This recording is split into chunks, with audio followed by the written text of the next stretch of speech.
Thanks, Ileana, and thank you for your leadership on these issues. And we are here in a group unified, really as a house, to number one, salute the leadership of Mike Pence in helping bring this resolution forward with the gentleman from California, Howard Berman.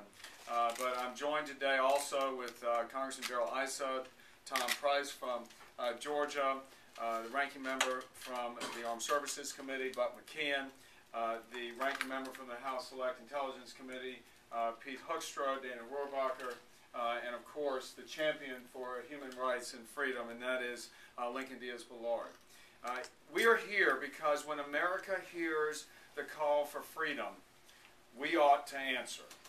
And all of us believe that America has a moral responsibility to speak out on behalf of the Iranian people. Make no mistake about it, the regime in charge is the one that turns on and off the spigot of democracy and alleged democracy. So no matter who comes out on top in that election, and they have announced it's Mr. Ahmadinejad, make no mistake about who's in charge, and we've seen the brutality of that regime on the streets of Tehran on our television screens over the last several days. It gives us all great cause for alarm, and that is why we are calling on our allies across the world, as well as urging President Obama to speak out strongly on behalf of freedom. We can make a difference for the Iranian people. And with that, I want to turn it over to Chairman Mike Pence, who has been the primary sponsor of the resolution just passed overwhelmingly on the House floor. Mike? I'm going to talk briefly on this as to where to go with Iran. I think that we have been very clear.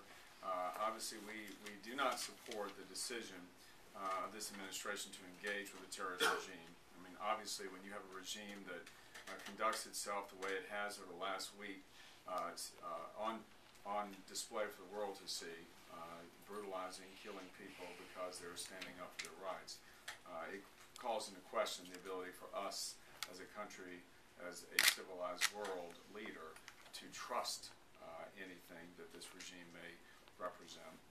So we would, I believe, come down the side of trying to promote, bring forward the Iran Refined Petroleum Sanctions Act to go ahead, and if this administration is going to engage with the terrorist regime in Tehran, let's at least go in and say, look, you know, we want results out of those engagements, and the results can only come if the regime itself feels the pressure of the world community that its actions are unacceptable.